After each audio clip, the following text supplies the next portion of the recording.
Gold होते हैं, हमारे दादा दादी, नाना नानी, हमारे ग्रैंड पेरेंट्स।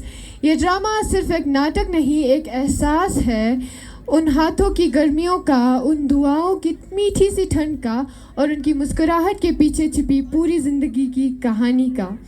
तो तैयार हो जाइए, क्योंकि अब मंच पर आने जा रहा है एक ऐसी प्रदर्शन जो आपको हंसाएगा भी और रुलाएगा भी। ज़ोरदार तालियों के साथ स्वागत कीजिए हमारे इमोशनल ड्रामा का ग्रैंड पेरेंट्स, प्यार जो कभी कम नहीं होता। Centered around the theme of an old age home. This performance aims to evoke the emotion and spark reflection on the values of compassion and care. So let's begin. तो हमारी कहानी की शुरुआत कुछ इस तरह होती है। तो देखिए हमारा पहला परिवार, जहाँ दौलत की चमक तो बहुत है पर रिश्तों का सूरज डूब चुका है। ये कहानी है जिगमेत पलडन की, वो पिता जिसने अपने बेटे वंगचन को दुनिया की हर चीज दी। ये वो घर है जहाँ बेटा सब कुछ पाकर भी बेकार हो गया, जिसने अपने माँ बाप को बोझ समझा। आप बाहर दो, मेरे कमरे में क्यों आ जाते हैं? ये मेरा कमरा है, कोई बालों का पार्लर नहीं। ये क्या तरीका है बात करने का? और मैंने सुना है कि तुम आजकल कॉलेज भी नहीं जा रहे हो। कॉलेज से फोन आया था, बोल रहे थे कि तुम्हारी अटेंडेंस बहुत कम है। अटेंडेंस क्या फर्क पड़ता है? कॉलेज मेरी प्रॉपर्टी है। पापा ने इतना पैसा दिया कि उनको मुझसे ज़्यादा डोनेशन में इंटरेस्ट है। और हाँ, आपको मेरी फ्यूचर की टेंशन करने की कोई ज़रूरत नहीं है। पता नहीं क्या होगा इस लड़के का। अगर पहली कहानी दौलत की गुरूर की थी, तो ये दूसरी कहानी त्याग और सच्चाई की। मदद कर दी। नहीं, मैं उठा लूंगा। अरे कोई बात नहीं, मैं आपकी थोड़ी मदद कर देती हूँ। वैसे अंकल, आप इतना भारी सामान उठाकर कहाँ जा रहे थे? मैं ओल्ड एज होम की तरफ जा रहा था। ओल्ड एज होम, ये क्या होता है? जहाँ बूढ़े लोग रहते हैं। क्या उनका कोई घर नहीं होता है? घर तो होते हैं बेटी, मगर उनका ख्याल रखने वाला कोई नहीं होता। क्या उनका कोई परिवार भी नहीं होता है? अब क्या करे बेटी, आजकल के बच्चे, तुम वहाँ पर रख दो। ठीक है अंकल। अरे नमस्ते दादाजी, कैसे हो आप सब? ठीक ही हूँ बेटी। आप सब यहाँ क्यों और कैसे? अब क्या ही बताऊँ बेटी, हम लोगों को यहाँ आए बहुत साल हो गए। क्या आप लोगों का कोई परिवार नहीं है? हमारे खुद के बच्चे ने हमें इस समाज में छोड़कर चले गए बेटी। बेटी मैं तुम्हें छोड़ दूँ? नहीं अंकल, मैं खुद चली जाऊंगी। मैं छोड़ देता हूँ। नहीं अंकल, मैं खुद चली जाऊंगी। ठीक है बेटी। अच्छा दादाजी, फिर मैं चलती हूँ। जुग हो बेटी। आपकी खातिर दिन ब दिन बढ़ती जा रही है। बस थोड़ी ठंड लग गई होगी, दवाई की जरूरत नहीं है, मैं बिल्कुल ठीक हूँ। पता है भैया, आज ना मैं ओल्ड एज होम गई थी। वहाँ क्यों? वो क्या हुआ था ना, मुझे एक दूध वाले भैया मिले थे, वो मुझे वहाँ लेके गए थे। वहाँ पर बहुत सारे दादा दादी थी, वो बहुत दुखी दिख रहे थे। क्या उन दादा दादी का कोई परिवार नहीं होता है? वृद्ध आश्रम में वो लोग रहते हैं जिनके अपने बच्चों ने उन्हें बोझ समझकर हमेशा के लिए छोड़ दिया। इसका मतलब हम भी अपने दादा दादी को ओल्ड एज होम भेज देंगे? शुभ बोलो बहन, भगवान न करे कभी ऐसा, हमें ना उनका ख्याल रखने के लिए। तो क्या हम कोई मदद भी नहीं कर सकते? तुम्हारी सोच तो बहुत अच्छी है, मगर अभी हमारे हाथों में कुछ नहीं, बस मेरा जॉब लूंगा। अगर पहला परिवार पैसों की घमंड से टूटा, तो दूसरा परिवार वक्त की कमी से बिखर गया। ये कहानी है अंगमो की, वो बेटी जो दौलत तो कमा रही है, पर उस दौलत से अपने माँ बाप के लिए 2 पल का वक्त नहीं कमा सकी। चलो देखिए इस परिवार को। Oh God, finally, मैं जिंदा हूँ। माँ, पापा कहाँ है अभी? पापा माफ करना, एक बहुत बड़ी डील थी, मीटिंग 11 बजे तक चली। कोई बात नहीं बेटा, हम तो दिन भर तुम्हारा ही इंतजार करते थे। हाँ आई नो। वैसे ये लीजिए माँ, आपके लिए लेटेस्ट डिज़ाइनर शॉल, और पापा आपके लिए ये डिज़ाइनर हेल्थ मॉनिटर वॉच मैंने ऑनलाइन ही ऑर्डर करवा दिया था।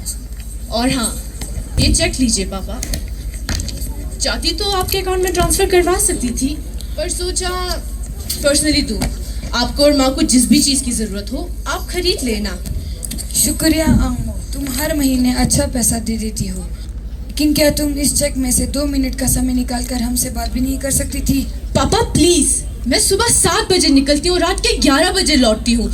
मैं पैसा कमा रही हूँ ताकि आपको आराम दे सकूँ। क्या आप ये बात समझ नहीं सकते? हम समझते हैं बेटा, हम तुम्हारी मेहनत देखते हैं, लेकिन तुम्हारी मेहनत से हमें आराम मिलता है, खुशी नहीं। ये इतना बड़ा घर है हमको, पर जब तुम यहाँ नहीं होती तो ये काटने को दौड़ता है। तो आप लोग कोई हॉबी शुरू करो, मैं क्लब की मेंबरशिप दिलवा देती हूँ, उससे आप लोगों का मन भी बहल जाएगा। मैं आपकी हर ज़रूरत पूरी करती हूँ। हमारी एक ही ज़रूरत है अम्मू, जब हम सुबह उठते हैं तो तुम्हारी आवाज़ सुनना चाहते हैं, जब हम खाना खाते हैं तो तुम्हारे साथ बैठना चाहते हैं। तुम जो ज़रूरत पूरी कर पाती हो वो कोई पैसा खरीद नहीं सकता है। अम्मो, हमारी वजह से तुम्हारी इम्पोर्टेंट लाइफ डिस्टर्ब हो रही है। तुम हमेशा तनाव में रहती हो। देचेन, वृद्ध आश्रम का क्या प्लान है? वृद्ध आश्रम सही रहेगा। कम से कम वहाँ हमें बात करने के लिए कोई और बुजुर्ग तो मिलेंगे। वहाँ हम अकेलापन भी नहीं झेलेंगे। वृद्धाश्रम? अभी क्या बात कर रहे हैं पापा? मैंने आपको इतना पैसा दिया और आप वृद्धाश्रम जाने की सोच रहे हैं? हाँ, तुम्हारे पैसे अच्छे हैं बेटी, पर ये हमारे डिप्रेस लाइफ का कोई इलाज नहीं। तुम खुश रहो, हम वृद्ध आश्रम जा रहे हैं। तुम्हें अपने बिजी लाइफ में और शांति मिल जाएगी। Moving forward, Lamo journey and the meeting of all age of honor. Lamo हर रोज की तरह वो अपने स्कूल से वापस आ रही थी, मगर आज उसकी मुलाकात वृद्धाश्रम के मालिक ऑनर से हुई। चलो आप देखते हैं आगे क्या होता है। वैसे मेरे मन में एक सवाल है। क्या तुम लोगों ने भी अपने दादा दादी को वृद्धाश्रम छोड़ दिया? अरे ये क्या होता है? अरे पागल, जहाँ बुढ़े लोग रहते हैं जिनके बच्चे उन्हें छोड़ के चले जाते हैं, वही महाबुद्धि के पास। वो अंकल देख रहे हो, उन्होंने भी अपने मम्मी पापा को वृद्धाश्रम छोड़ दिया है। अरे ये सब छोड़ो, वो देखो वृद्धाश्रम का ओनर आ रहा है। अरे नमस्ते सर। नमस्ते सर। आप ही क्या इन सभी दादा दादी को आप ही पालते हैं? पालते नहीं, बिजनेस करते हैं, बिजनेस। देखो बच्चों, लोग सोचते हैं कि हम यहाँ बिजनेस करते हैं। मैं कहता हूँ नहीं, हम तो यहाँ टूटे हुए रिश्तों को संवारते हैं। हम वो खाली जगह भरने की कोशिश करते हैं जो उनके बच्चे छोड़कर चले जाते हैं। मॉडर्न सोसाइटी बहुत अजीब है। उनके पास महंगे फ़ोन है पर माँ बाप को करने के लिए एक कॉल का टाइम नहीं। उनके पास बड़े बड़े घर है पर माँ बाप के लिए 2 गज ज़मीन नहीं। वो हमें फीस देते हैं और सोचते हैं कि उन्होंने अपनी जिम्मेदारी पूरी कर दी, लेकिन क्या पैसा कभी भी माँ के हाथ की मालिश या पिता की सलाह को खरीद सकता है? कभी नहीं।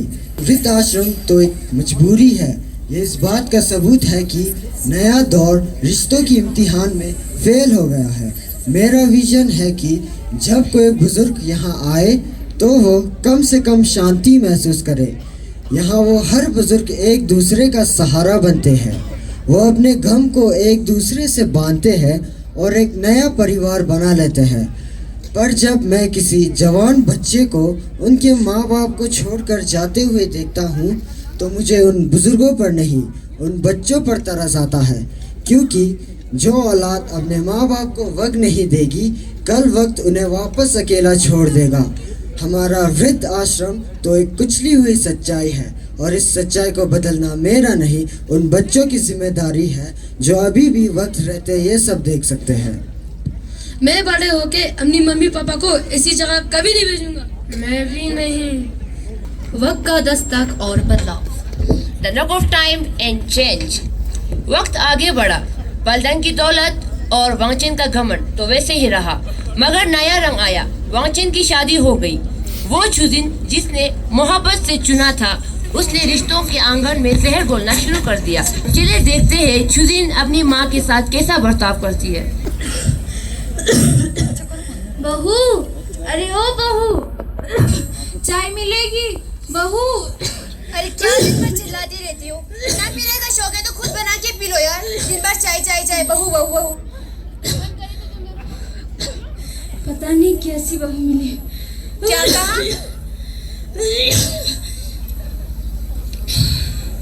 क्या कहा?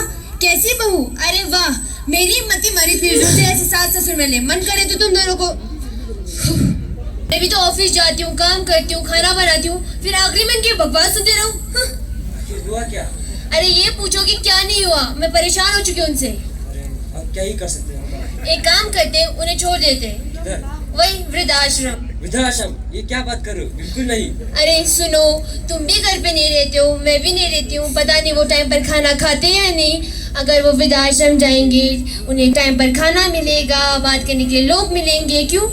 हाँ, बात तो सही है। तो टाइम वेस्ट नहीं करते, कर ले जाते। ठीक है। नहीं पापा, मुझे आप दोनों से कुछ बात करनी है। क्या बात है बेटा? वो मैं कहना चाहता था कि अरे सीधे सीधे कह दो, हम आप दोनों को वृद्धाश्रम छोड़ने जा रहे हैं। वृद्धाश्रम? ये क्या बोल रही हो? हम दोनों के 1-2 हफ्ते का कुछ काम है, उसके बाद हम लोग आपको वापस लेने आ जाएंगे। बेटा वांगचिन, ये तुम क्या बोल रहे हो? क्या हमने तुम्हें इसीलिए पाल पोस के इतना बड़ा किया ताकि तू हमें बड़ा होकर वृद्धाश्रम का दरवाजा दिखा सके? ऐसा तो मत कहो। मैंने कह दिया तो कह दिया, अब हम आप लोग को कल ही छोड़ रहे हैं। वैसे भी नए तौर के घरों में पुराना नियम नहीं चलता। अब आपकी खुशी की जगह बहू की जिद घर में घोषने लगी। शुजिन की क्रूरता ने वांगचन को इस तरह अंधा कर दिया कि उसने अपने माँ बाप त्याग कर प्यार को भूलकर उन्हें वृद्धाश्रम भेजने का भी फैसला ले लिया। माँ बाप की आंखों में आंसू था, सवाल था, पर बेटे के पास जवाब नहीं था। दूसरे दिन वे उन्हें वृद्धाश्रम छोड़ देते हैं और मुड़ के भी वापस देखना जरूरी नहीं समझा। अब बचपन के दोस्त और वक्त का फैसला, यानी childhood friends and the time judgement. वक्त अपना पहिया घुमाता रहा। वांगचन अपनी गमन के शहज महल में कैद रहा और ओल्डन अपनी ईमानदारी की जमीन पर मेहनत करता रहा। सालों बाद वो दोनों बचपन के दोस्त वांगचन और ओल्डन शहर की एक अनजान सड़क पर टकरा जाते हैं। वांगचन को अपनी दौलत का गुरूर था और ओल्डन के पास अपने माँ बाप का सम्मान। दोनों की जिंदगी बहुत अलग थी, पर उनकी मंजिल एक होने वाली थी। चलिए देखते हैं। अरे ओल्डन भाई, कैसे हो? अरे वांगचन, कैसे हो? मैं ठीक हूँ, तुम कैसे हो? मैं तो ठीक हूँ यार। कैसे हैं घर पे? घर पे सब ठीक है। तुम किधर जा रहे हो अभी? मैं अभी घर पे यार। मैं भी घर पे जा रहा हूँ, मैं तुम्हें ड्रॉप कर दूंगा। चलो ठीक है।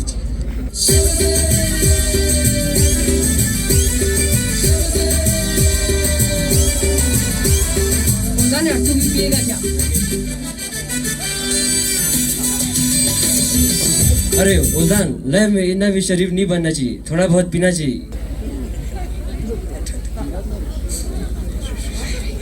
अरे रुको रुको। अरे क्या हुआ?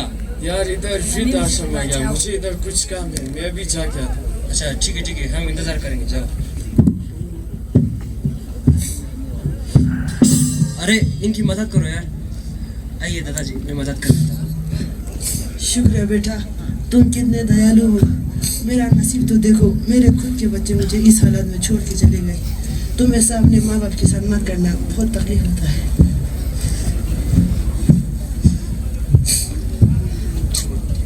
अरे तुम दोनों यहाँ? हम तुम्हें ढूंढते हुए आए थे। अच्छा, तो मैं किसी को बुला लेता हूँ। सुनिए, इन दादाजी का थोड़ा मदद।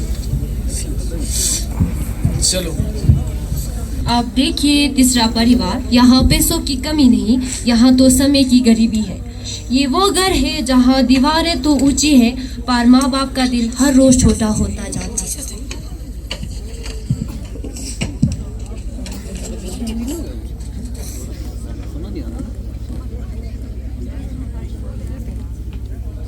देचन, बेटे को बहुत देर हो गया, उसे फोन करो।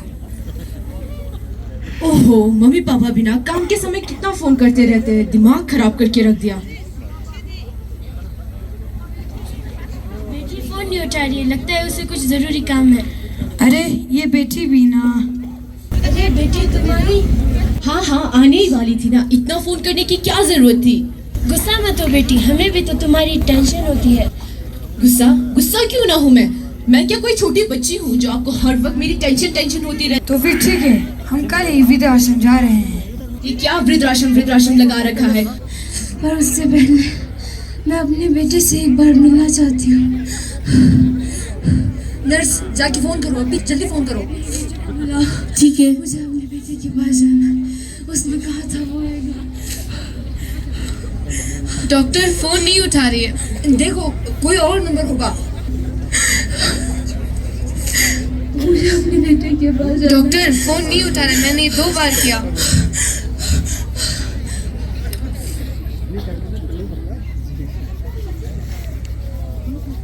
दूसरी ओर वांगचन इस बात से अनजान था कि उसके लिए माफी का दरवाजा बंद हो चुका है। हम माँ बाप को खोते हैं, तब हम वो सब खो देते हैं जो हमारा अपना था। फिर कुछ दिनों के बाद ओल्डन और वांगचन की फिर से मुलाकात होती है। ओल्डन आज बहुत खुश था क्योंकि उसकी छोटी बहन ने यूपीएससी की कठिन परीक्षा पास कर दी थी। ओल्डन वृद्धाश्रम के बुजुर्गों के लिए मिठाई लेकर आया था। ये अनजाना सफर वांगचन को उस सच्चाई तक पहुंचाएगा जो उसके अभी तक घमंड के पीछे छुपा हुआ था। अरे ये तो ओल्दान है। आओ आओ ओल्दान भाई आओ। और किधर जा रहे हो अभी? मैं अभी वृद्धाश्रम यार। वृद्धाश्रम क्या है उसमें? ऐसा हर दिन उधर जाते रहते हो? तुम चल के देख ही लो। जी वो मेरी बहन ने यूपीएससी का एग्जाम पास कर लिया तो इसी खुशी में मिठाई लाया। अच्छा, ये तो बहुत अच्छी बात है। तुम खुद जाकर उन्हें दे दो और उन्हें अच्छा लगेगा। जी मैं आप सबके लिए मिठाई लाया, ये लीजिए।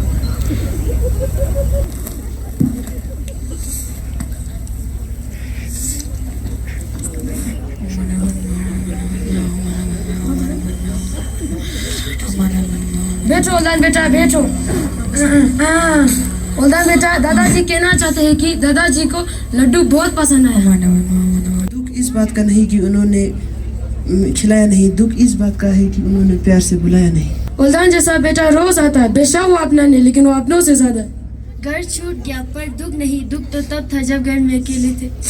हाँ उत्सव छूना तो आसमान चाहता था लेकिन वो वृद्ध आश्रम छू बेटा। जी दादाजी, तो अब मैं चलता हूँ, आप सब अपना ख्याल रखिएगा। आते रहना ओल्दान बेटा। वांगचन मेरे भाई, पैसा कमाना बहुत आसान है मगर माँ की दुआ कमाना बहुत मुश्किल है। Empty house and Angmo's unknown mistake. उस शाम अंगमो देर से घर आई, बड़ी खुश थी क्योंकि उसने बड़ा प्रोजेक्ट जीता था।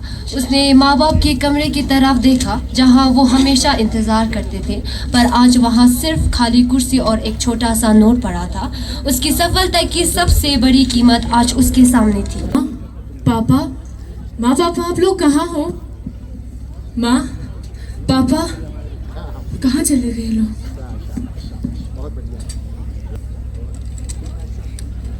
प्यारी बेटी, हमें पता है कि तुम अपने काम में बहुत व्यस्त हो। तुम्हारी मेहनत और सपनों के लिए लगन देखकर हमें गर्व होता है, पर शायद इसी भागदौड़ में हम पर थोड़ा कम ध्यान जा पाया। इसलिए हमने सोचा कि अब हम वृद्धाश्रम चले जाएं, ताकि तुम्हें किसी भी तरीके की बोझ न लगे। याद रखना बेटा, हम हमेशा तुम्हारे साथ हैं, दूरियों में भी दुआओं में भी। अपना ख्याल रखना। तुम्हारे माता पिता। नहीं, ऐसा नहीं हो सकता। मुझे अभी जाना होगा। नमस्ते। नमस्ते। क्या मेरे मम्मी पापा कल यहाँ आए थे? उनका नाम क्या है? उनका नाम लंडू पुरदेजन है। अच्छा, वो दोनों कल ही आए थे। वो दोनों अंदर है, आप मिल सकते हैं। हाँ जी। पापा आप लोगों ने ये क्या किया? आप लोग यहाँ क्यों आए हो? बेटी, तुम तुम्हारे काम में इतना बिजी रहती हो कि तुम हमें टाइम भी नहीं दे पाती। हम तुम पर बोझ नहीं बनना चाहते, इसलिए हम आए हैं। तुम चली जाओ बेटी। ये आप लोग क्या बात कर रहे हैं? आप लोग चलिए मेरे साथ, चलिए। नहीं बेटी, अभी बहुत देर हो चुका है। माँ पापा मुझे माफ कीजिए, प्लीज मेरे साथ चलिए। माँ पापा प्लीज मेरे साथ चलिए। नहीं बेटी। माँ पापा प्लीज मेरे साथ चलिए। मैं जानती हूँ कि मुझसे बहुत बड़ी गलती हो गई। मैं जानती हूँ कि आप लोग यहाँ मेरे कहने पर नहीं बल्कि मेरे समय की कमी के कारण आए, पर अब मैं जान चुकी हूँ कि मुझसे कितनी बड़ी गलती हो गई। मुझे साथ चलिए माँ पापा, प्लीज मुझे माफ कीजिए। मुझे एक और मौका दीजिए माँ पापा, प्लीज मेरे साथ चलिए। प्लीज मेरे साथ चलिए माँ पापा, प्लीज मेरे साथ चलिए। बेटी, हम तुम पर आखिरी बार विश्वास करके आ रहे हैं। चलिए, आखिर ये हमारी तो बेटी। चलो बेटी। कहानी सिर्फ अंगमो की नहीं, ये उस दौर की सच्चाई है जहाँ हमें काम में इतने बिजी हो जाते हैं कि हमारे पास अपनों के लिए वक्त नहीं बचता। दूसरी तरफ वांगचन ओल्डन से मिलने के बाद, वृद्धाश्रम का रास्ता देखने के बाद वांगचन शाम को घर तो लौट आया, पर उसका मन उसके साथ नहीं था। उसके पास बहुत पैसा था, पर उसके ये पैसा घमंड नहीं, अब उसे दुख लगने लगा। अपने माँ बाप को अकेला छोड़ देने की गलती अब उसे एहसास हो रहा था। अरे क्या हुआ, आपका मुंह इतना उतरा हुआ क्यों है? शुजिन, क्या हमने उनको छोड़ के सही किया? क्या? अपने माँ बाप को वृद्धाश्रम छोड़ के। अरे बिल्कुल सही क्या। खैर, आप उनके बारे में ज्यादा मत सोचिए। मैंने आपका फेवरेट खाना बनाया, अब ये खा लीजिए और आपका मूड ठीक हो जाएगा। आज मुझे थोड़ा सिर दर्द है, तुम रहने दो, मैं कल खा लूँगा। पता नहीं इनको क्या हो गया है। मुझे अभी उल्दान को फ़ोन करना चाहिए। हेलो हेलो उल्दान भाई, तुम किधर हो? मैं अभी घर पे हूँ, क्या हुआ? मुझे तुमसे जल्दी मिलना है, तुम जल्दी आओ। क्यों? मुझे थोड़ा काम है, तुम जल्दी आओ बस। क्या हुआ, इतनी जल्दी बुला? उल्दान, मैंने तुमसे झूठ कहा था कि मेरे माँ बाप ठीक है। क्या हुआ? मैंने उनको वृद्धा आश्रम छोड़ दिया। क्या? तुम ऐसा कैसे कर सकते? उल्दान भाई, मुझसे बहुत गलती हो गई। मैं क्या करूं, मुझे समझ में नहीं आ रहा है। अभी भी वक्त है, चलो मेरे साथ। अरे उल्दन, तुम इतनी जल्दी में, क्या हुआ? मुझे अपने माँ बाप से मिलना है। क्या है उनका नाम? पापा का नाम पलदान और मम्मी का नाम दोकार। एक मिनट देखती हूँ। क्या आपके पापा का पूरा नाम जिगमेत पलदान और माँ का पूरा नाम दिस्की डोलकर है? हाँ है। क्या हुआ, आप इतनी टेंशन में क्यों हैं? अफसोस, उन्हें गुस्से हुए काफी वक्त हो गए। क्या, ये क्या बात कर रहे हो आप? मगर कैसे? पलदन जी तो 1 महीने पहले ही गुजर गए थे एक बीमारी के कारण, और दिस्की जी की अभी कुछ दिन पहले ही गुजर गए। वैसे आप उनके लगते कौन है? ये उनका बेटा। अच्छा, तो तुम हो वो नालायक बेटा जो अपने माँ बाप को उस हालत में इस यहाँ पे छोड़ जाते हो। शर्म नहीं आती तुम्हें? कैसे नालायक बच्चों, तुम्हें देख के तो मुझे घिन आती है, घिन। तुम्हारी मम्मी पापा रोज कहते थे कि मेरा बेटा वांछन आएगा और लेके जाएगा। कितने झूठ बोलते हो तुम अपने माँ बाप से, कैसे लड़के हो तुम? चलो चलते हैं। भगवान ना करे कि तुम जैसा बेटा किसी और को मिले।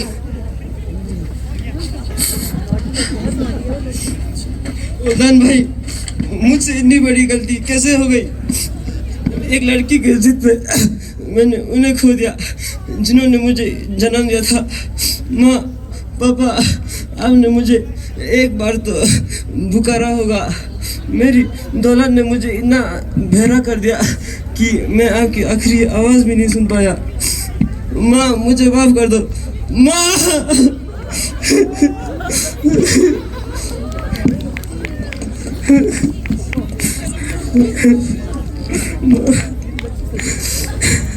वांगचन को सबसे बड़ा दुख इस बात का था कि उसने वृद्धाश्रम को किया तो चुका दिया, पर अपने माँ बाप की आखिरी सांस का कर्ज नहीं चुका पाए।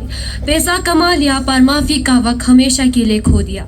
हम अक्सर कहते हैं The value of things are known when they went far from us.